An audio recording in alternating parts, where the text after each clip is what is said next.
Hello everyone, my name is AP the Weird One, and welcome back to Volume 2 of Full Metal Panic Rampaging One Night Stand. This covers episodes, I think it's 9 through 12, and much like the volume before, there is a lot more detail, although we'll discuss a little bit of the changes. But I will say this this time I think the light novel is a lot better in terms of the anime. Just they make it a lot more action packed, especially towards the end. There are just a lot of interesting little details. But we'll take a look at the visuals for the series. So we get this scene where the throwing of the mat at him when he gets back from his mission. Then this is from the lab, and this is the Gerbak. And then we have the spicy scene with Tessa. So there is that. So going over, there's the prologue, which I had forgotten to read my first time. But basically, what happens is Sosuke is shooting off some blanks, testing various ammunitions, and this couple is just making out, and the guy has a cigarette in his mouth. He's being an old badass, and they're trying to have a conversation, and he's interrupting. And of course, Kamina breaks it apart, and a small fire sets off, and then followed by Sosuke having to leave, which will head into his mission thing with the A1 terrorist, or the supposedly A1 terrorist. Now, one thing I'm going to, in terms of the manga, in terms of the light novel, I think the anime does give Tessa a way better look. This is just one aspect, but I just think Tessa does not look as good.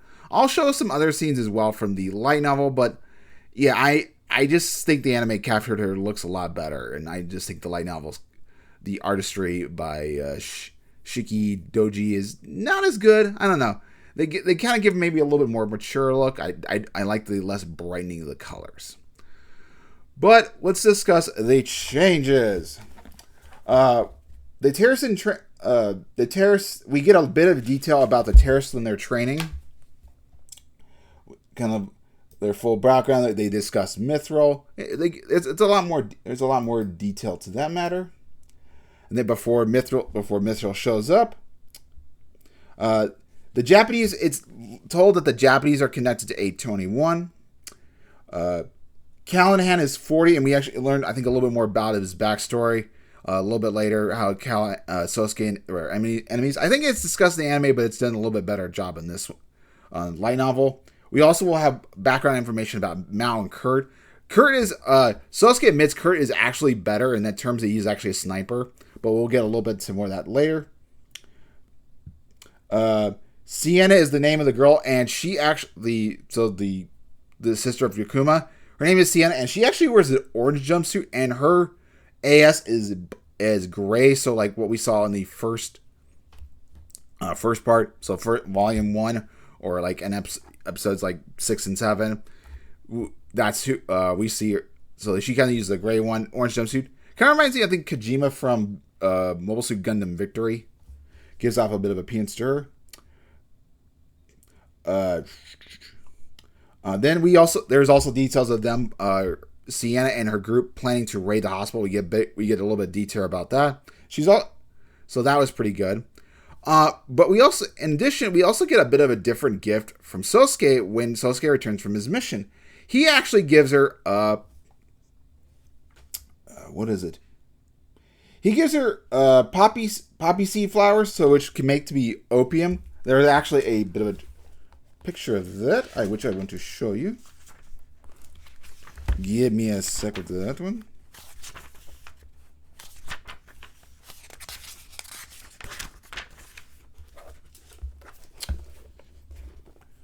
I might have to.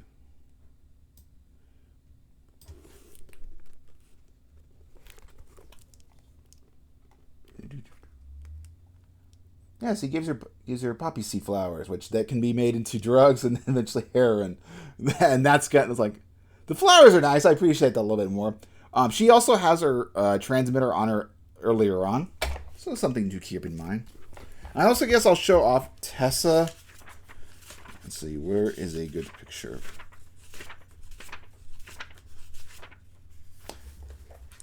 All right, yeah. Here's a good picture of her.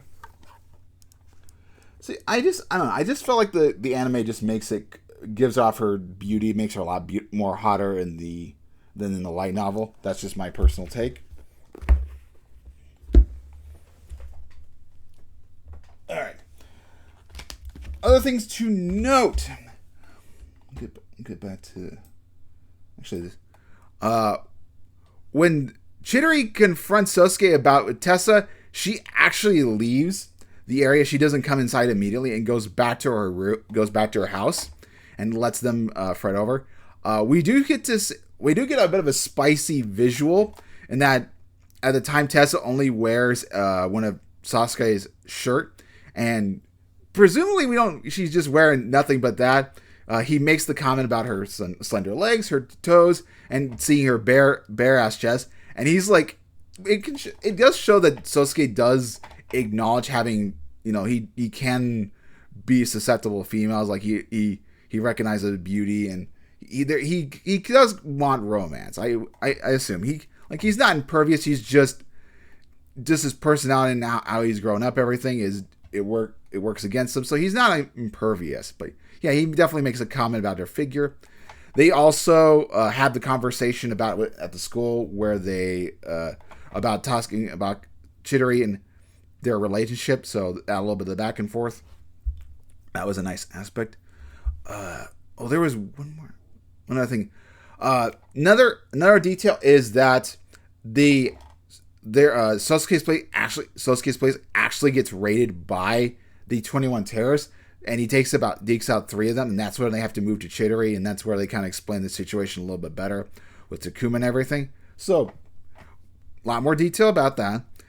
Then they actually head out to the school. They don't head to Jendai High School where they go. They go to another one that Chidori has been in. And when they actually get there and kind of talk around, they get noticed by the custodian. There is no mention of... there's no mention Tessa being Catholic, or at least being religious. She doesn't do her cross sign or anything. So I know that is a detail that is mentioned later, but it doesn't get mentioned here. So it's something to bear in mind. But yeah, the custodian, Chidori actually watches our cartoon, and I believe it's when they're transferring with the custodian in the area room is when Takuma gets Chidori's cell phone. The parts that I actually really like a lot better moving forward is once the girls get kidnapped and they're on their way, Chidori starts hearing voices in her head, and I believe it's obvious from Tessa. We'll find out later, and she actually has a lot. She gives off a little bit more of that when they're in the holding cell. We'll see more about that. That's another big detail. So basically at the beginning of chapter 3. To my recollection. Hold on.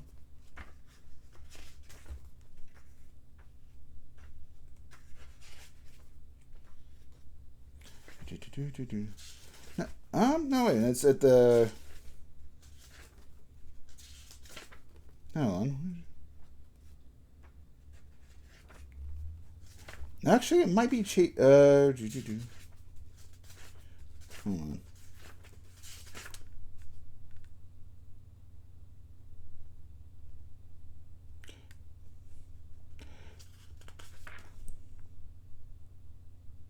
Yeah, it's when they get to it's chapter 4. We get to hear a lot of more Tessa's inner monologues, and I really like that aspect and how she compares herself to Chidori, and I realize they're a bit about the same. Like what bugs her about her. So I love that inner monologue conversation. The other thing we do learn is and this is a little bit beforehand, but Sienna's mentor does actually commit suicide in jail, so they talk about that. And then in the holding cell, when Tessa and Chidori are having their conversation, Chidori, she likes to speak her mind, and that's what gets her in trouble. So it's not so much she got bullied or she did something bad. She just started speaking her mind, and people just really had a fit with that. But eventually that kind of gave her, when she got to high school, that cleaned up, and then she had a lot of good friends. So that's that aspect, the inner monologuings. The other, when it boils down to the ship right before they board the Takuma boards the behemoth, the fight scene in there is a lot more drawn out. It does get a little bit confusing as Sosuke and his group exited, but that's something I did notice. And of course, the bigger aspect, the fight scene. So after Mal's machine gets crushed temporarily, gets crushed. It doesn't take long before Tessa gets the Arbalest to get an action, and then when the Arbalest does come and Sosuke pilots it and fights against Behemoth, the battle is a lot longer. Sosuke actually activates the he activates the Lambda Drive 2 times, and he's able to do it both successfully. But yeah, he misfires once. He tries to aim for the neck. It doesn't do anything. So that battle is a lot more detailed, and there's a lot more impact. It's a lot more tension. There's a lot more tension to it, and they just disappear. Like when it's come down to the wire when Chidori tells Sosuke to fire at the cooling vents. It's just way better. Way better executed. There feels a lot more tension, and the ending does happen overall. However, we do get whispers of the Agamemnon, the group that Garon is part of.